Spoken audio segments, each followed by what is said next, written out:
How you doing? I'm all right. How are you doing? Just fine. Can you hear me okay? Yep. Okay, and I can hear you okay, so that's good. Any word on Jim? No, I had the grandkid today, so I didn't get a chance to email him or email Gail um, until late. So I asked her to send them the meeting notice, and I asked how Jim was doing, and that was about 15 minutes ago. So that was how late I was. I haven't seen the meeting notice yet. Let me go check. Yeah, it hasn't gotten here yet. So Okay. Gail probably has not even seen the email. But I was late anyway, so I mean, if it's just me and you again, it's just me and you again, I guess. Okay. We'll see. Yeah. Well, last week we got a little bit of turnout, Last week though, the meeting notice went out. So but it went out pretty late, if I recall correctly. So, yeah, yeah. well, I hope Jim's okay. I really do. Yeah, I'm actually more worried about Jim than I am about the meeting notice. Oh, yeah. It's been 3 weeks now. So Well, this is the third week. this is the third week, right? 2 weeks ago was the first time he missed. Yeah. Yeah, exactly. But But Kenny was here last week, as was who else? uh Vicente was not. Barry? Was Barry here? Barry was. Barry was. Yeah, Barry Barry's was the here. one that always never has a video on. Yeah. Barry Barry let's see, Barry and Steve. Steve sometimes he has a video, I think. Yeah, But I've seen Steve on the video. um both of their jobs don't like video. So Both of their jobs don't like video. yeah, I um I, I forget what Barry does, but his job doesn't want him to have video. Well, he's some kind of administrative, like server administration or something like Yeah. that, and I think primarily for Windows. Yeah. And And I remember him telling me that one day that it was his job that didn't want him to do the video, so he doesn't do video. He doesn't even have a camera. hmm, And well, Steve Steve has works at certainly that been here that on camera.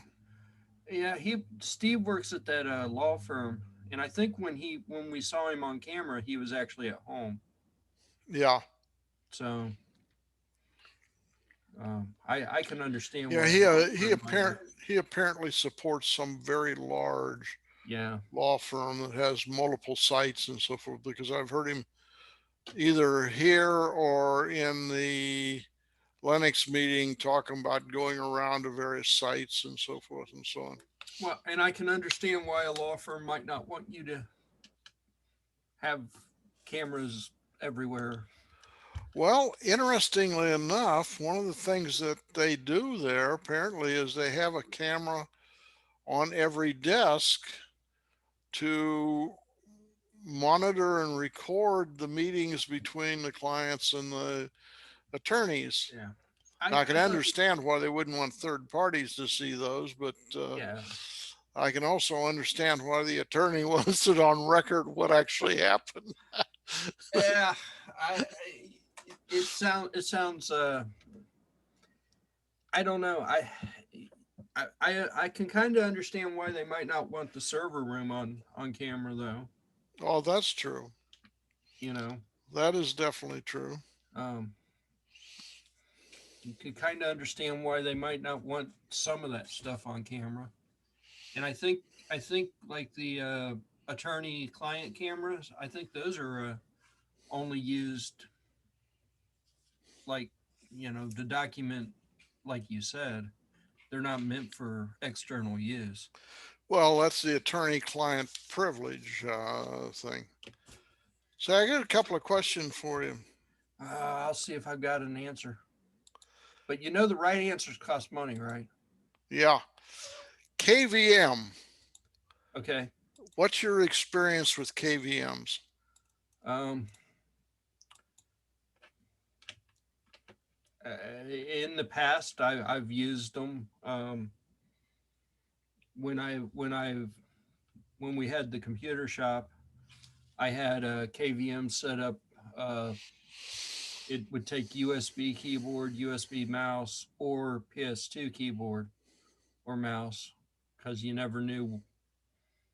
Yeah. Um, I think it was a 4 or 5 port deal, and I could switch, you know, between the computers. And I think I only had one computer that absolutely hated that thing. Every time I would switch to it, it freaked out. So generally, it worked really well. Um, I don't remember. I think Linksys made that one. I think. The ones that I have experience with are Iomegas. Okay. And that was, unfortunately, that's kind of dated experience. I had a client that used a number of them, particularly in their server room where they would have a Multi. number of different Yeah. servers you wanted, and you didn't want to put a head on every one. You just wanted one that you could switch around Yeah. between various servers. Um, and then I bought one for myself after having that experience, and I had nothing but problems with it.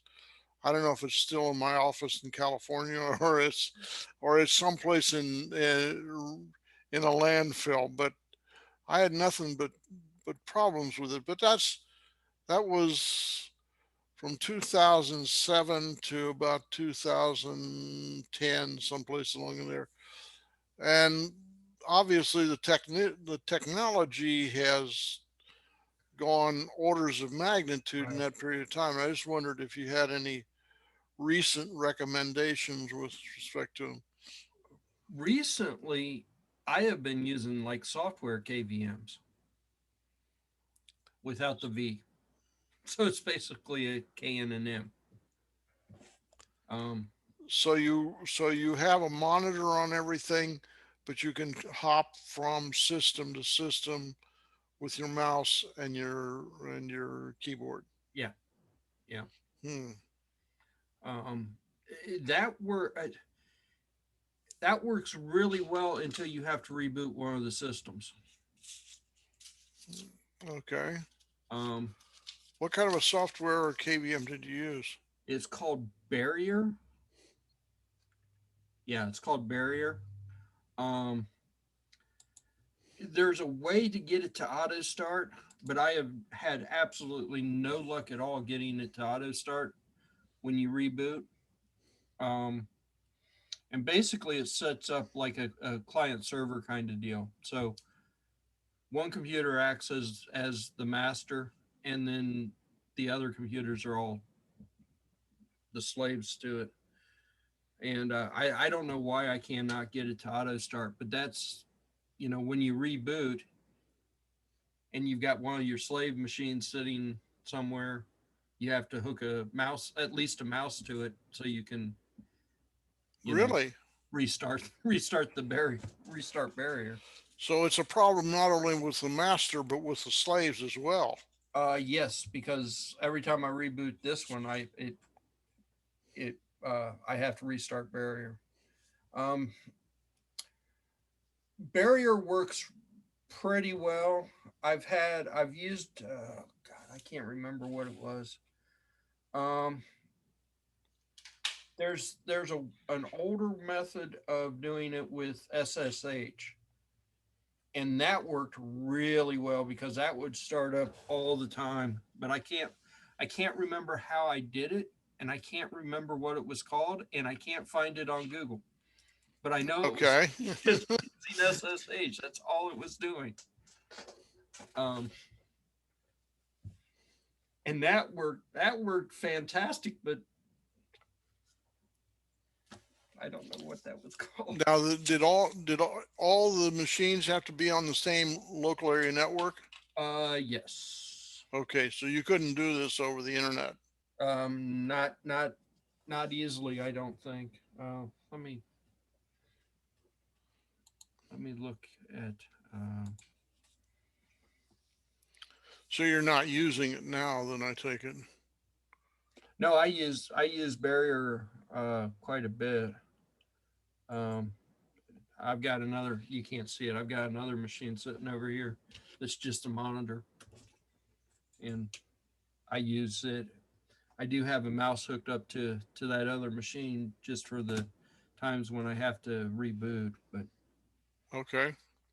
But see, that mouse isn't even turned on. It's I don't even use it.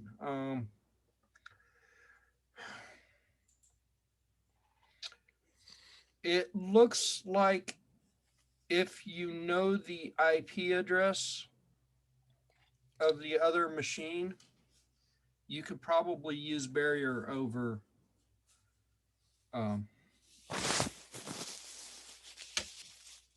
over a distance, Mm-hmm. two different nets. Now I don't know how that would. I don't know how you because you wouldn't get the video. So I guess you would need to run a VNC. Yeah. Well, over the internet, that's going to be pretty compromised anyway, I would imagine, Yeah, because that's going to yeah. be bandwidth limited over the internet. I don't know if you probably would have to open the port that it's looking for too Yeah. on your router. But if you're going to run a VNC, I mean VNC support the keyboard and the mouse too. So Yeah. Yeah, and you can do sound over it and so forth and so on. yeah, Yeah, I've used VNC quite a bit, but not recently. It's been in the past. By the way, I still don't have an email from Gail, I, so I think I'm assuming that. Well, did she ever do a handshake at all? Tell you that she heard you, or did you send the email off and you haven't gotten a response?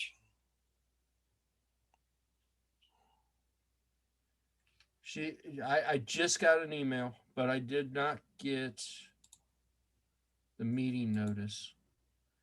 She just says that he's going to need a fair amount of therapy, but he's doing okay.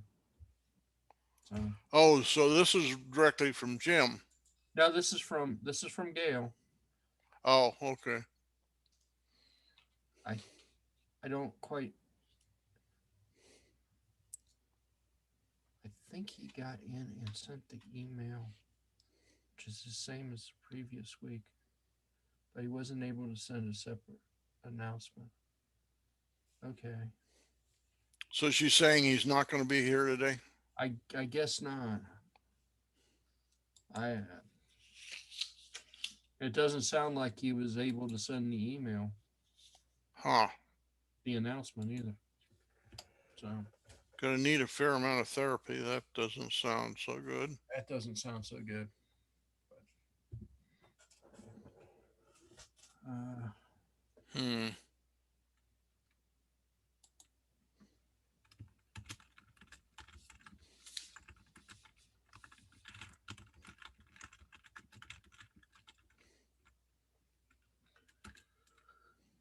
I just said I just emailed back to let him know that we're all thinking about him. Yep, So definitely so. Do you know what hospital he's in? I'm still pretty much in the dark from 3 weeks ago. Kenny apparently knows a little bit more about what's going on, but can't really say. Yeah. So Was Jim? I'm assuming Jim lives up there someplace in your neck of the woods, right? I if I had to guess, and it's only a guess, I'm guessing he's at the atrium, but he lives in Monroe, which is 7 miles away from me. I mean, Uh huh. the atrium's the closest place. No, And I understood Kenny lived over in yeah, Yeah, over in, Kenny's somewhere else. yeah, over east of there quite a ways. Yeah, yeah. But I mean, I'm only guessing because the atrium's the closest hospital to us, and So what healthcare system is that? is that Premier? Might be Premier. Hmm. It's easy enough to find out. Uh, atrium, the atrium, uh, Premier Health. Yeah. Yeah. So, but I don't know for sure.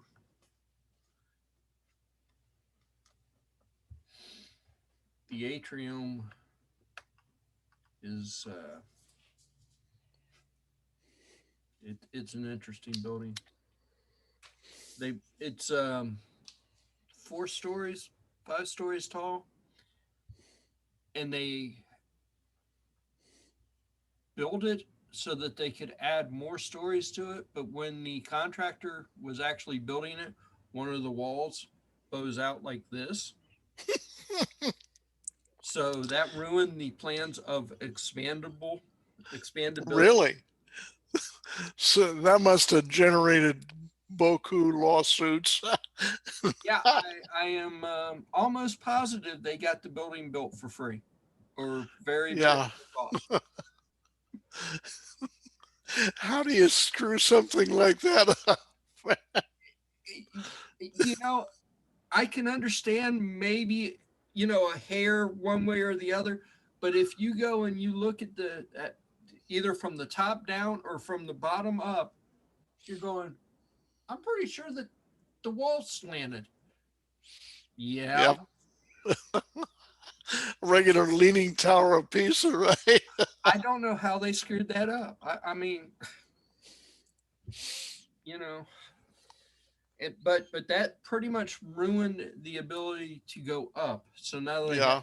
to go out if they Uh need to huh. expand. But they've got a lot of land over there, so Yeah. going out shouldn't be a huge deal. It's not exactly what they wanted. Yeah. That's one of the problems we have in California is the cost of land is so expensive that they a lot of these buildings are built with zero lot lines. I mean, basically, you know, they put the building right out to the edge of the lot, and that's it. So you can't go any place. The only place you can go is up. So Yeah, yeah, and if the contractor screwed up your building, you'd not be very happy with them, would you? I can tell you in California, the lawyers would be like vultures. I mean, Tear that sucker down and start over again. you got it. I mean, it would be just incredible. The contractor would be basically run out of town on a rail. Yeah, yeah. That's one of those. It, it's just kind of mind-boggling. They spent God, it was $5 million for this hospital or something. Probably more than that, and then they built it badly, Yep. poorly. Okay, that was weird. My Google over there just restarted. I don't know why. That wasn't somebody else coming in. No, no, that was Google Home over there trying to restart. So Google Home is your ISP? No, no, but I've got all the Google Homes for home automation and stuff. Okay. Okay. I understand that they are deep sixing. What is it? What's the one with the doorbell camera? Um, Ring. I'm sorry. Is it Ring? No, I'm talking about Google's doorbell camera. Oh, Um, I saw it on a news feed yesterday or day before, and they were were dumping some of their home automation products. They were going to continue to support them for some period of time, but some of the things, maybe it was Ring, but I saw that they were essentially just deep sixing the. yeah. Um. Well, that's pretty pretty Google for you, really. Well, there were a lot of people complaining about it, commenting on it that they basically felt shafted. They'd bought all this stuff, and then Google said, "Well, we've decided to go some different direction." Ring is owned by Amazon. Okay, Uh, it's the Google version of Ring. It's I don't remember what they call it, but they're still selling. They're still selling a doorbell thing on their website. Google is still selling a doorbell camera on their website. So I have no idea what you saw. Google I'm going to Nest. go look right now. Nest, Nest. They were going to dump Nest. I saw they were dumping some of the security things from Nest.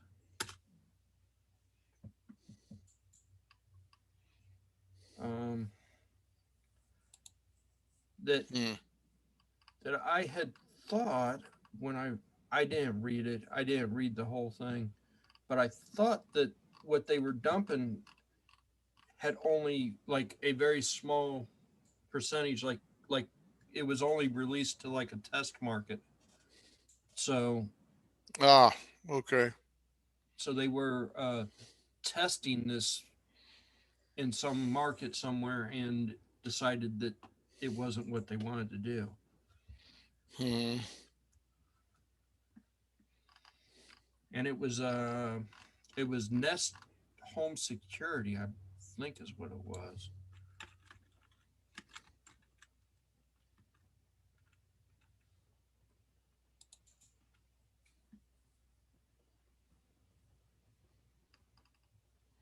Hmm. Google kills Nest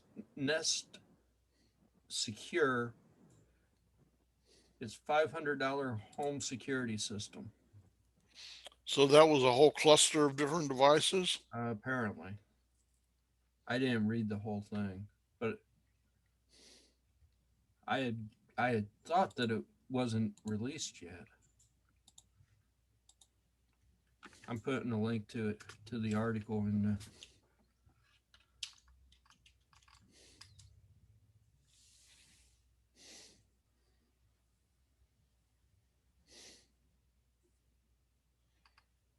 Oh, I guess it had been released. It was launched in 2017. Hmm. So that's probably what you saw maybe. Yeah, this was something that was definitely had a fair number of uh, customers, and there was a lot of there was a lot of annoyance that they'd basically been abandoned. Yeah, yeah. That is that's like one of the problems with all this home automation. You've got to deal with the fact that the company can just decide that they don't want to support it anymore. Well, tell me about it. I had a whole. I don't know if you remember Lowe's Iris system. Yes. Uh, I had that installed in two different places, my house in Fremont and my parents' house in Columbus, Ohio.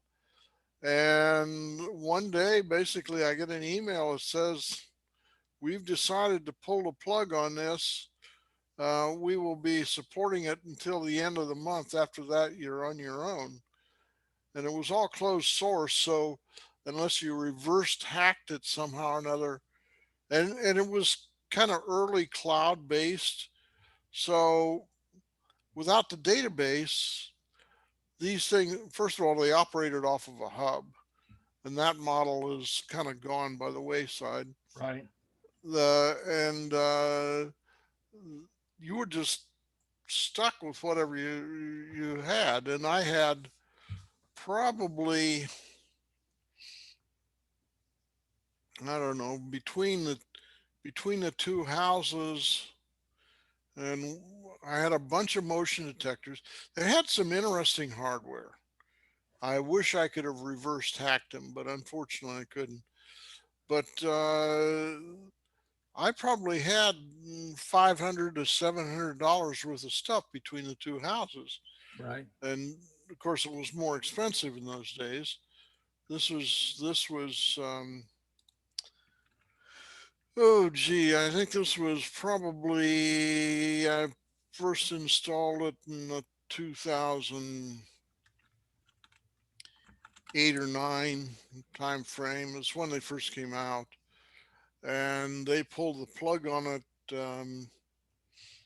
I would say in 14 or 15, something like that, and it was just like sayonara. I mean, it's like, and it was with essentially zero notice.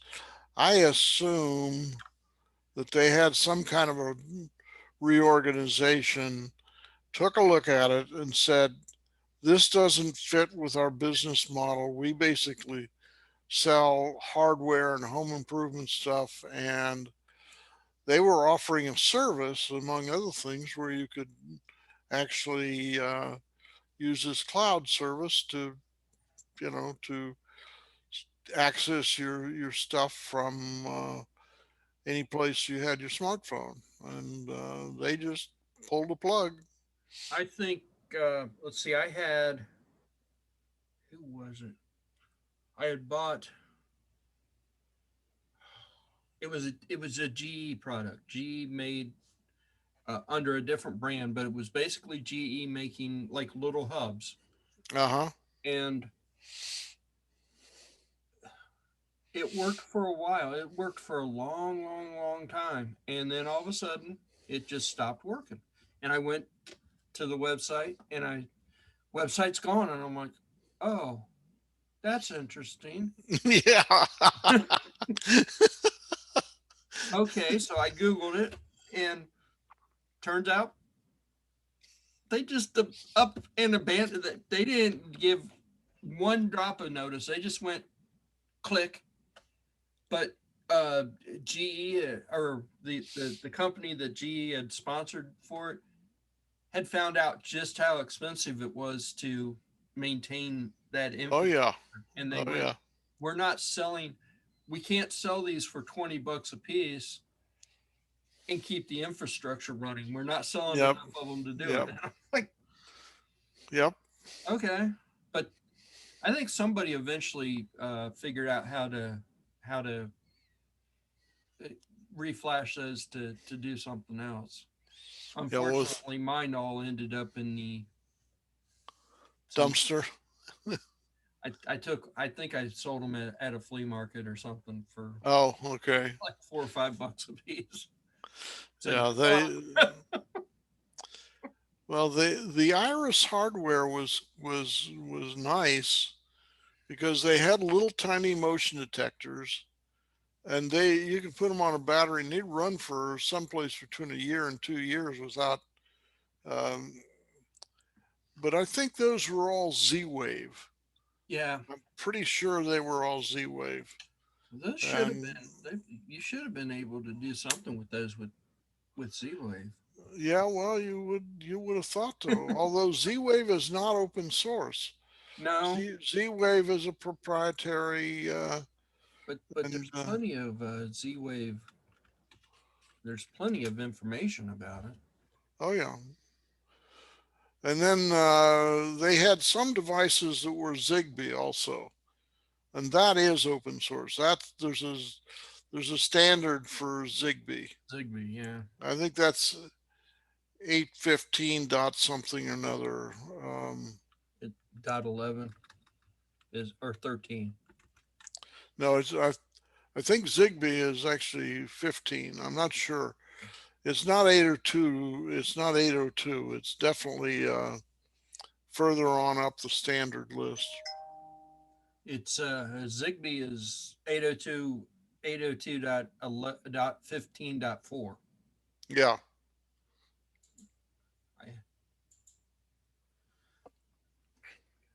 And Wi-Fi is 802.11. Yep. A B C X Y Z Q R W.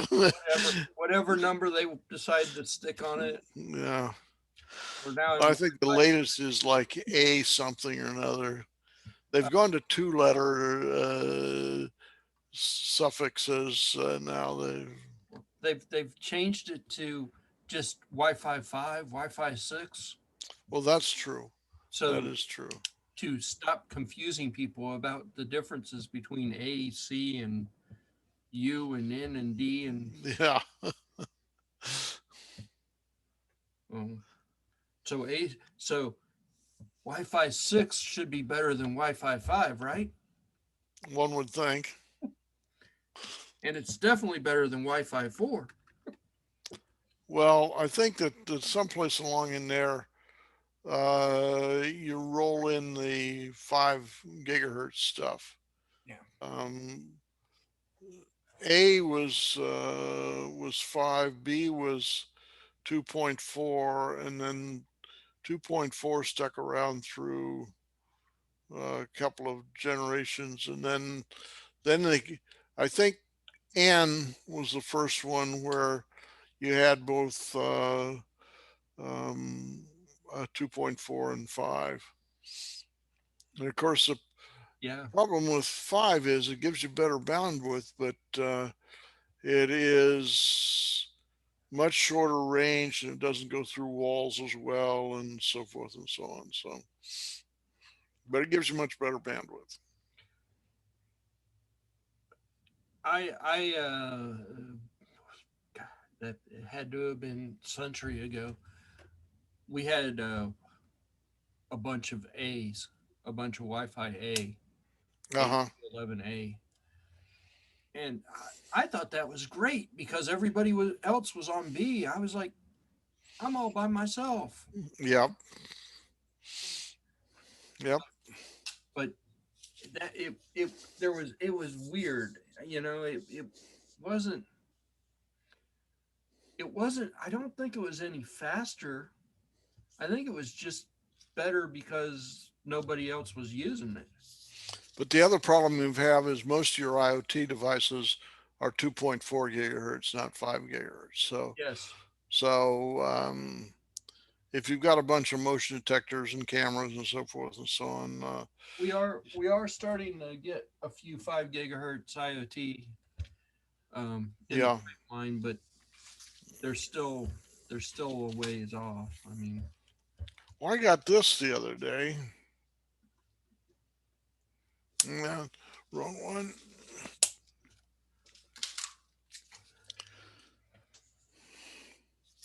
So I don't know if you can see that or not. oh yeah, dual band, It's tiny dual band. tiny dual band adapter. Basically, it's a dongle you shove into a USB connector. It works pretty well, as it turns out. I was a little bit leery of it, and it says it's Windows compatible. Well, it turns out It, it runs out of the box yeah, on Linux and Raspbian and so forth and so on. So, yeah. and I had been using these Panda Express ones before. Okay. Matter of fact, I've got them all over the place, but they're 2.4 only. The the day of having Wi-Fi compatibility problems is pretty much gone with modern Linux now. Oh yeah, the drivers are built into the. I don't know if they built it into the kernel or whatever, but the drivers are definitely widely available. Yeah. So it's a little bit after 6. You want to switch over to the other one, or Are we about to get? I don't think anybody else is coming. I don't know if we can switch over if you want to. I've got to go find the link, but that's not a problem. Give you the link. That's easy. You got the password still, or do you need in? Oh yeah, someplace down in my. Here, I'll. Ah yes, here down in my yellow sticky database here. Here we go.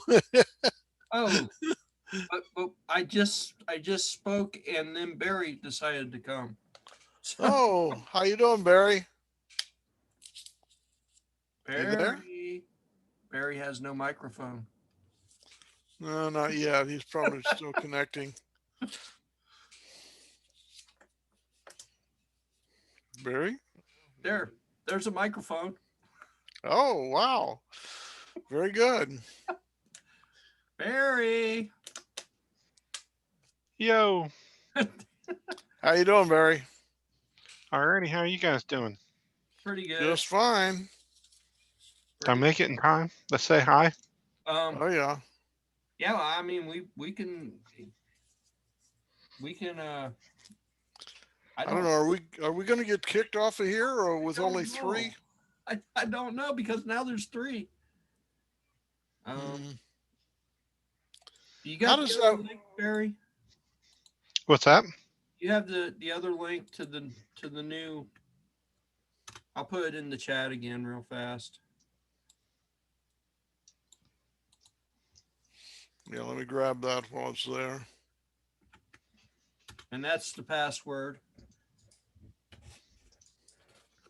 So, Oops. I selected 2 of them. How do I undo this? How you guys doing? Just fine. Apparently, Jim is still recovering.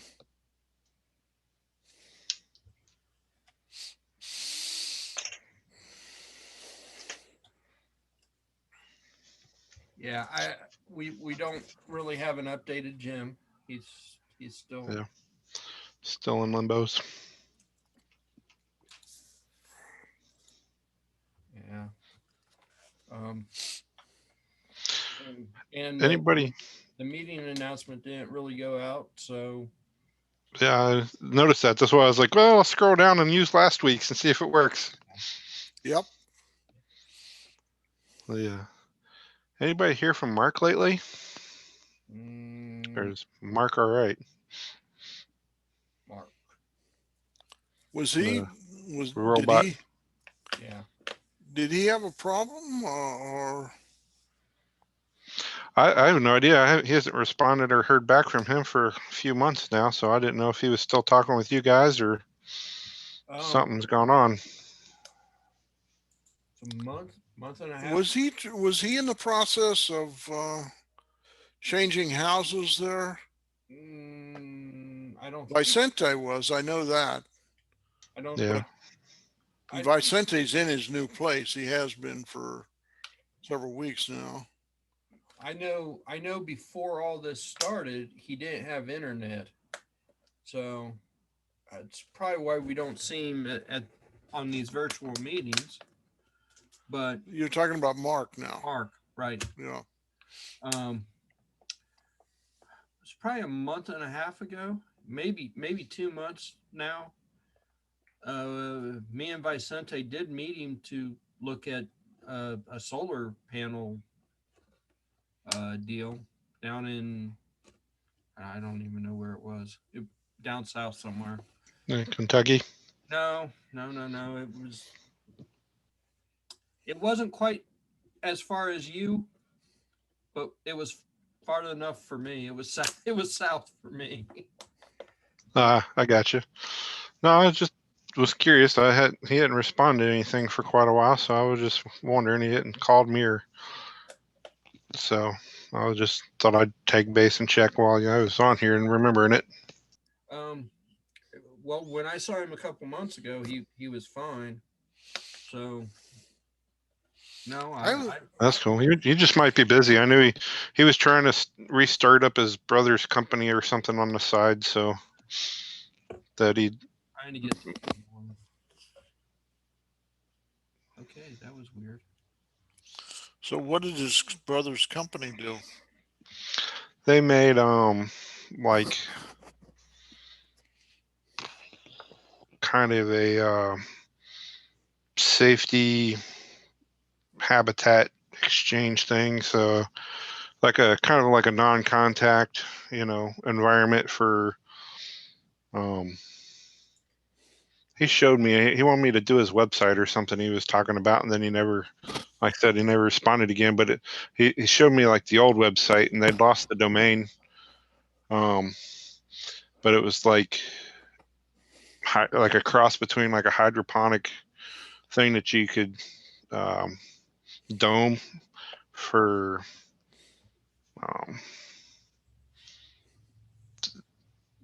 so it'd be like kind of self-contained, and you wouldn't. And one of the things he was looking at was like being able to use it for like COVID, being able to pass things through plexiglass without contacting and stuff like that. And, Oh wow, okay. So it's had like a little like lazy Susan thing, so you could like spin it through like a plastic dome that through a wall and stuff like that. It was corny little things, but it was primarily like domed plexiglass containers. Huh. Okay. That they use for as like they had all kinds of different applications. I know nothing about that. Yeah. Well, that's to say, that was the last time I heard from him. He said something about doing a website for him, and I called him back like the next day, and I called him like a week or two later, and I've shot him an email since then. I've never heard another thing from him. So, he said something about trying to get together and do lunch somewhere at a park outside, and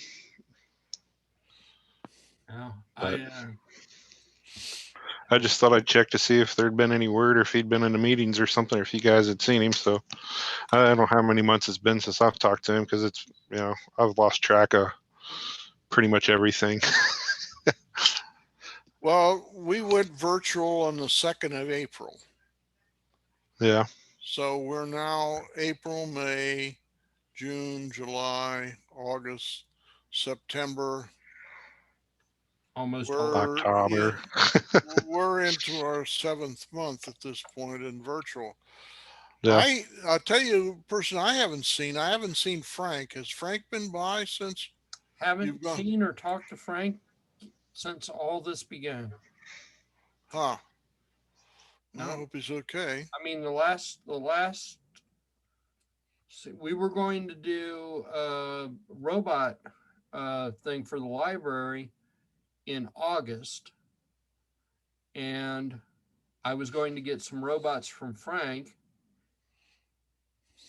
and of course that got canceled. So the last I told him or talked that was scheduled a long time ago then, was it? Yeah, it had been on the schedule since before all this had happened.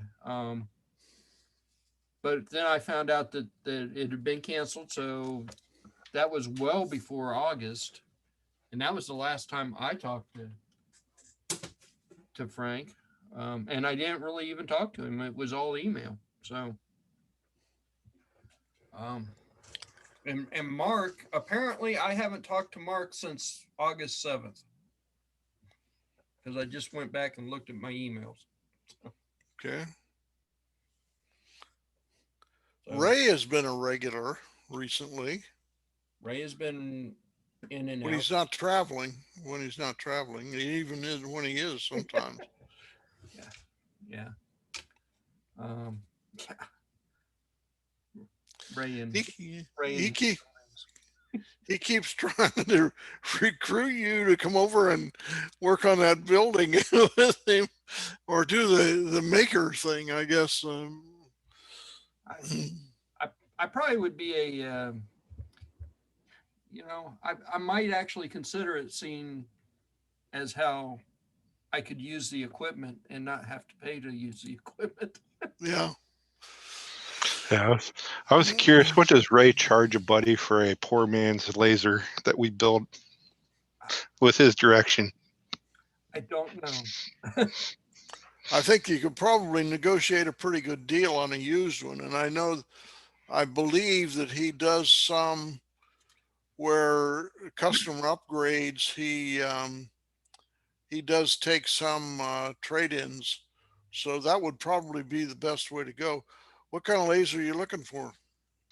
Oh, I have no clue. I just thought it was kind of funny. I was like looking at them, and I was like, "Well, this is dumb." I was like, "Probably Ray's got better ones than what I'm looking at." I just didn't know what kind of price ranges Ray charges for, like you're saying, like a used one or an old one or something where I did most of the assembly or something. And Yeah, you're going to have to talk to Ray. yeah, I figured. I just So what kind of lasers does he sell? Are they CO2 or YAG or what? They're CO2. Okay. He's got them 40 watt up to I think 140 watt.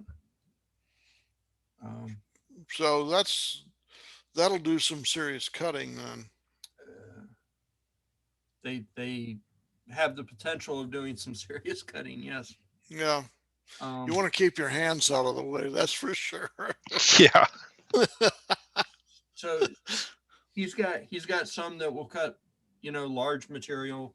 The 40 watts are usually the smaller, tabletop kind of deals that it's not small Also would material, would but yeah. it's it'll cut you know less. Well, the stuff that he uses for the robots, what is that? Some kind of polyethylene or polypropylene or some kind of plastic. Yeah. Um, that stuff cuts pretty easily with a CO2 laser. Yeah. But um, I have seen CO2 lasers. It was a company here not here, actually in the Bay Area in California in Fremont, that was a machine company, and they built um, big vacuum chambers for processing semiconductors. They had a laser cutting table that would take uh, something like a 8 by 12 sheet of steel a half inch thick, and this was a pantography arrangement. In other words, it would cut a pattern.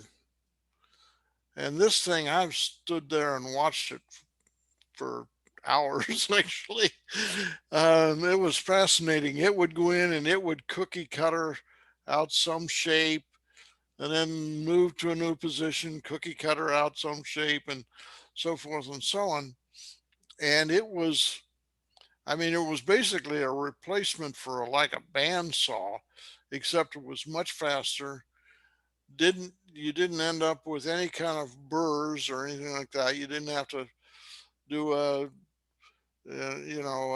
tumble in some kind of abrasive or anything like that. It would clean edge. Basically, you just had to clean up the slag off the stuff. But that was definitely, you wanted to stay out of the way of that sucker. I mean, it was it was serious. Okay, this is That's not see, Ray's. That's not one of Ray's. that's not one of Ray. That's just something I found on Craigslist. Yeah, this is basically what I'm talking about was CNC. I mean, you Yeah. program shapes and Well, they'd feed sheet steel into it that's and what Rays are. I mean, it's a CNC machine with a laser head instead of yeah, a tool, some sort of tool. yeah. Um, Well, the laser head is the tool basically. yeah.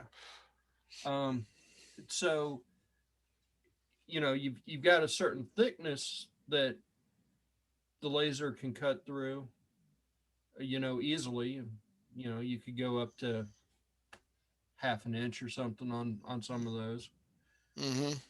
But like the ones that cut metal are usually like fiber lasers or something that have use something other than CO2. Well, these were the ones that I'm talking about were CO2. They were the 10.05 or whatever the CO2 line is, Yeah. and they were definitely CO2, but they This would chop through that steel pretty quickly. I must say, I that was, this one that I just showed you uh, says 2,500 watts. I mean, that's a yeah, beefy machine. yeah, So, um, rays, if they're not quite in focus quite right, you might end up having to clean up the plastic a little bit. mm-hmm, But sometimes, it depends on what the material is that you're trying to cut mm-hmm, and the power that you're using and all that other happy stuff. And most of the time, you don't run them at full power. You run them lower than. throttle down, Yeah. Yeah. It's like 3D printing. You got to know your material and settings. Yeah. Yeah. Pretty much. Pretty much. You got to know the limitations of 40 watts isn't going to cut something that's a half inch thick. yeah, But Not in one day, anyway. well, yeah, one point, 14 passes later, maybe. well, well, it's because it'll lose focus too. So Yeah, be ugly. yeah, can only get so far down in there before it loses its focus. So you're probably not going to cut something real thick with that. yeah. But Ray You knows all you that mill stuff. it down first. Yeah, Ray knows all that stuff. But um, I Did don't. he start that company or did his dad start that company? I think he started it. Apparently, his dad's some kind of a techie, also, I guess. Well, his yeah. I'm not. I've only met his dad a couple of times. I know he's a ham radio guy, and I know if you get him started talking on ham radio, you'll be talking to him for days. Uh huh. But smart guy. I wish you know I wish I knew half as much as he knows about radio stuff. So He amateur extra. yeah, well, I would, yes. When I looked his call up sign up, he was an extra. Yeah. He's been doing it for a while too. So Advanced is no longer around, right? correct. And novice is no longer around, except there's still guys that need to die off before it disappears. Yeah, I thought they had grandfathered all the novices up to tech, but They may have. I don't know. Uh, I'll tell you how when I got mine. I got my novice ticket in 1957, in August of '57, and at that time, novice was quite different. It required not only a tech and law and so forth and so on, but it required 5 words a minute. mm-hmm. It was non-renewable. It was 1 year non-renewable. That is quite different. That's now novice I think is now 2 years in renewable or something like that. But it someplace between 1957 and today, it first of all they stopped issuing them. Number one, and two, they changed from a single year non-renewable. The idea in those days was to force you to within the year get enough practice, knowledge, and so forth and so on to go either towards technician or towards general class. And in those days, general only or technician only took 5 words a minute, but was a much more technical examination, and they ran for 5 years. Yeah. And general was about the same technical stuff, but you required 13 words a minute. And then in those days, there was also extra and advanced. And I think advanced, you had to do something like 20, 25 words a minute, something like that. Which when I listened to it, it was just a big blur. I mean, you know. My Elmer, he had an advanced license, and of course they didn't offer it, so I had an extra. I got my extra license, and it was always a joke because he knew way more about what was going on than I did. I mean, I would call him all the time. Can we do this? Can we do that? Mm-hmm. Be like, you've got your extra license, don't you know? I'm like, yeah. Come on. Why don't you have your extra license? I mean,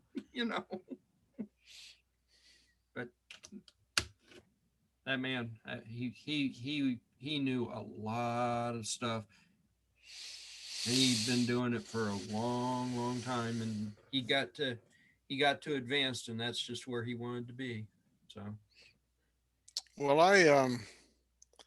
my Elmer's long since dead, has been for probably better part of 40 years at this point. I'll put it this way: he was in the Navy, and he was a Navy pilot in World War II. yeah. So if he were still around, I'd probably be 120 years old at this point, or something like that. Yeah. Well, mine, he passed 10 or 11 years ago. Mm-hmm. Yeah. But Well, mine was also a serial entrepreneur. He had started a bunch of different companies. What was that? email. Was that? Oh, email. Okay. Um, he had started a bunch of companies, and basically he got out of the Navy badly injured. He had been in I guess he caught the fantail coming onto a flat top, and ended up getting badly burned and survived.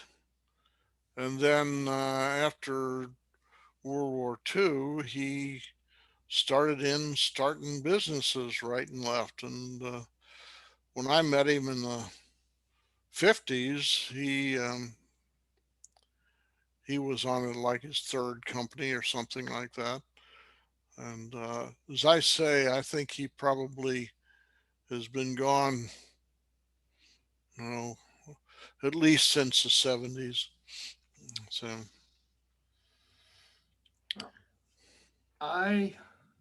Let's see. I tried to get my license in 90, and I just could not get the code. And I sat in the radio room of the radio men on board the submarine. uh-huh. And they were just, how can you not get this? And I'm like, I don't know. I could not get it. I think they were, I'm not sure if they were using international Morse or not, but it would have been enough to get me through it if I could have gotten it. And I stood around and I waited and I waited and I waited, and I completely missed the fact that the code requirements had been dropped. Well, that wasn't until 2002 or 2004. Yeah, but I completely missed it. And actually, they dropped one of the code requirements early. Well, they took everything to 5 words a minute. That was the first step. Yeah. And then, actually, it must have been 94 that they did that because my daughter and got interested in it. They had the local mall had one of the ham clubs put out a table and a lot of literature and so forth and so on. And we were walking through their Christmas shopping, and she said, "No, Dad, you're a ham. How was that anyway?" And I said, "Well, it's pretty interesting." So we got to talking to the guy, and the guy said, "I said, what about the code?" And he said, "The code's no longer required."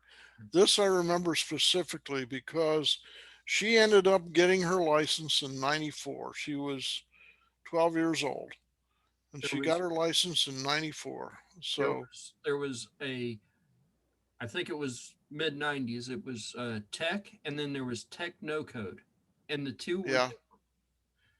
they were the same but different. One had no Yeah, knowledge. I think there were a little difference in privileges also Yeah, initially. but I And then, completely missed and that. then, and then I think about 2002, all the code requirements went away. They basically just, and I got my I got my first license in 2005. So stop sending me emails. Stop it. Stop. that isn't Gale, is it? No, no.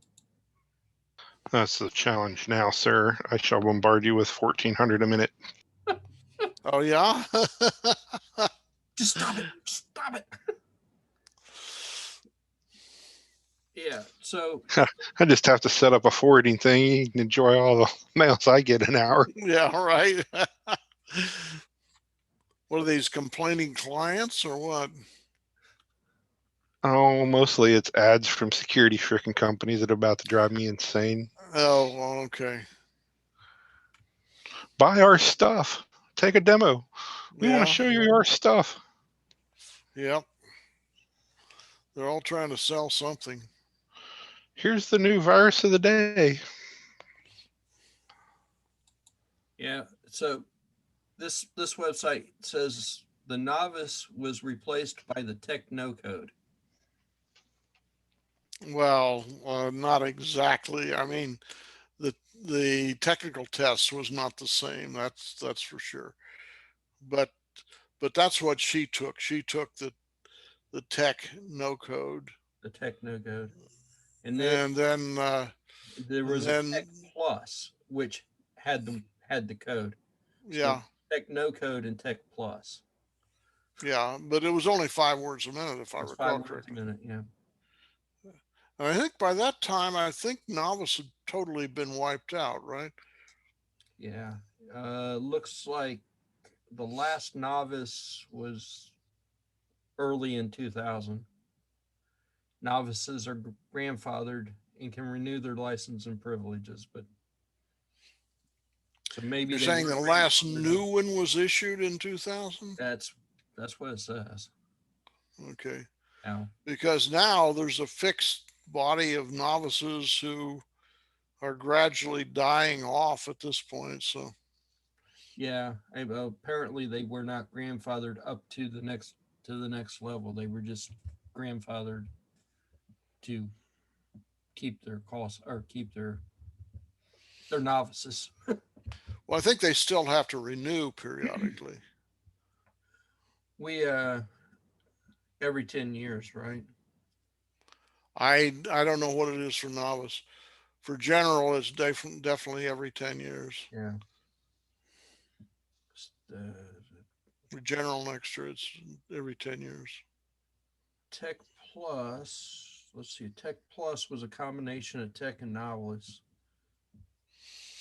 The license became unavailable after 2000, early 2000. Tech Tech Plus holders maintain their privileges. So I guess you could renew a Tech Plus ad infinitum too. Yeah. Well, as you can with with general and extra. Yeah. But there was another requirement back in the 50s and 60s, and that is that you had to present something like, I don't know, 30 hours of log. Wow. In other words, you had to show you were active as well I as remember that. Yeah. you had to show that you were active.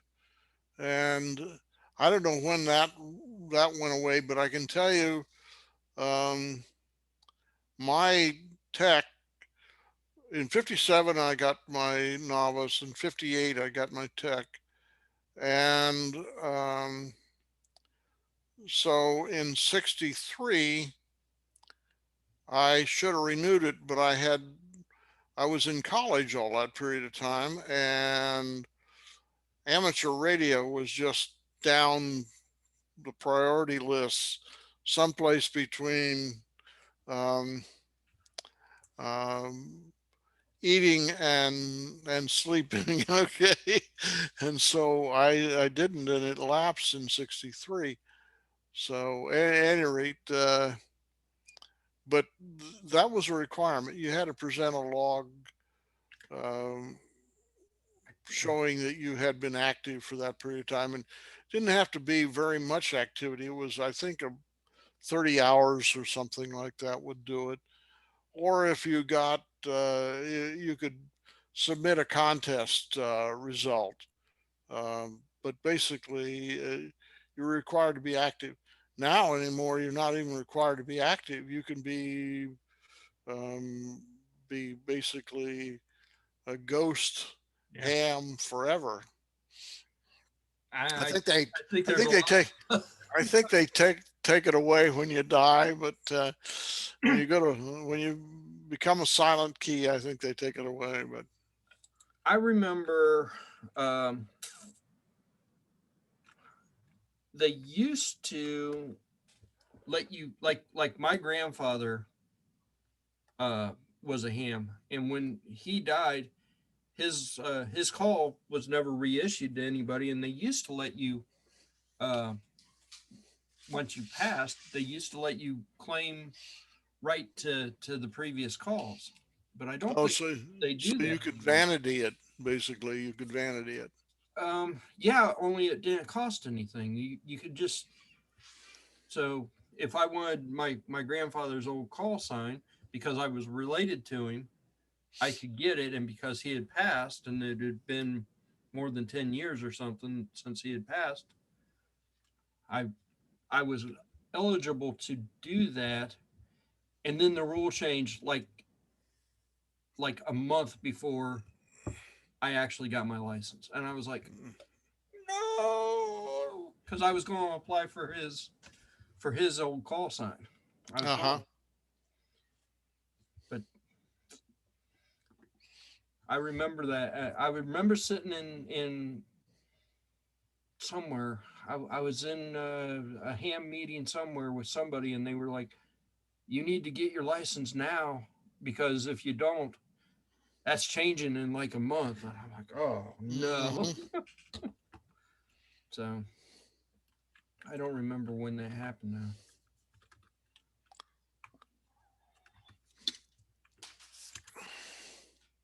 Um, Well, mine from when I was in high school and college is no longer an issued license anymore. It's Mine was K8HJF, and I don't think they issue single letter any single letter. Now I think they're up to at least two now, aren't they? Mine. Yeah, it's two, but So if you when I passed my extra, though they asked if I wanted to get an 8 by or a 1 by, I think it was a 1 by 3 is what they were issuing. So I could have gotten a new call when I passed my extra, but I never did. I just kept my original call. well now I'm assuming they still have some kind of letter code, the region code, and then, The region code doesn't mean much anymore, though. well, in when I first got mine, it meant a lot. Basically, unless you were in the military and stationed abroad or something or other, you were, in region 8, you got a 8, period. Right. Uh, The in region 6, which was California in those days, you got a 6 and so so forth. they still issue. I mean, if you don't ask for a call or a vanity call or anything, they'll still issue it by region. But if you're in California now and for some odd reason you want an 8 call, you can ask for an 8 call. And Really? yeah, there's a guy, I've talked to him 3 or 4 times. He lives in Alaska and he's got a 0 call. It's N0HIO, N0HIO. Ohio. Interesting. That's interesting. And I asked him, and he said, well, he originally was from Ohio, and when they let him do the vanity call like that, he said he was just going to make it Ohio. Ha! That's interesting. Yep. So the regions, I mean, and you can now move. You know, if I moved to California, I wouldn't need to get my call changed. I could just keep the Yeah. call. Yeah, mine was K8HJF when I was in Columbus, Ohio. And then when I was in California, since I had lapsed, I re-upped, and I'm now KE6MOU. So I think that's right. You're missing I'm the not. SE. Pardon? You're missing the SE. Mouse. No, no. MOSE. Oh, Oh, I thought you said MOU. So then you're missing the SE. yeah. Um, KE6MOU. If you do a Google on that, you'll probably see my name there. QRZ doesn't know who you are. Who? QRZ.com. But Radio Reference knows who you are.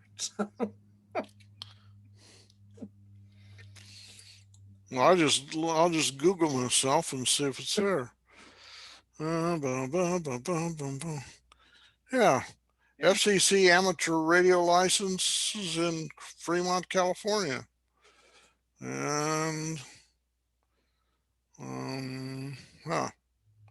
The only requirement that I know of now is if you move, you do have to notify the FCC that Yeah, you moved, but they to don't. change your legal residence. Yeah, they don't reissue anything. So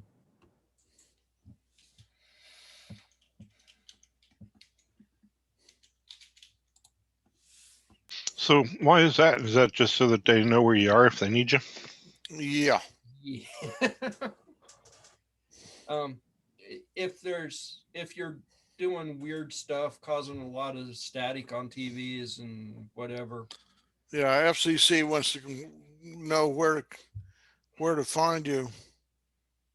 Yeah, they've got a thing inside the licensing agreement that most people don't even know about, that they can come in and inspect your equipment anytime with cause or without cause. So Yeah, yeah. Yeah. I found myself. It's just. yeah, I it's just QRZ doesn't show you it, Hmm. unless maybe I have to be logged in there to see it.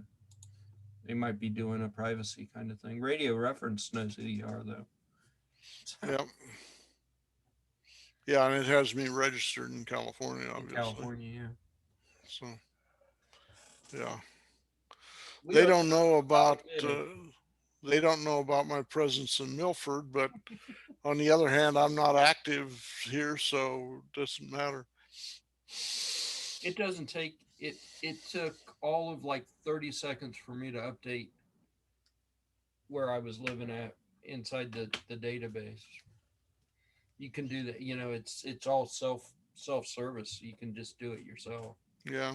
You don't need to do any fancy.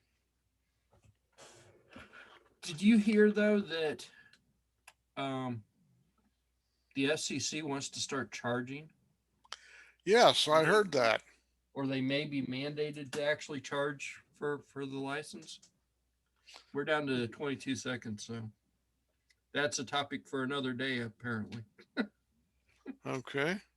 So How did we get down to 22 seconds? we just are. Because we've been on for Well, but an Barry hour and joined us 15. like right at 6 o'clock. Okay, bye. Bye bye.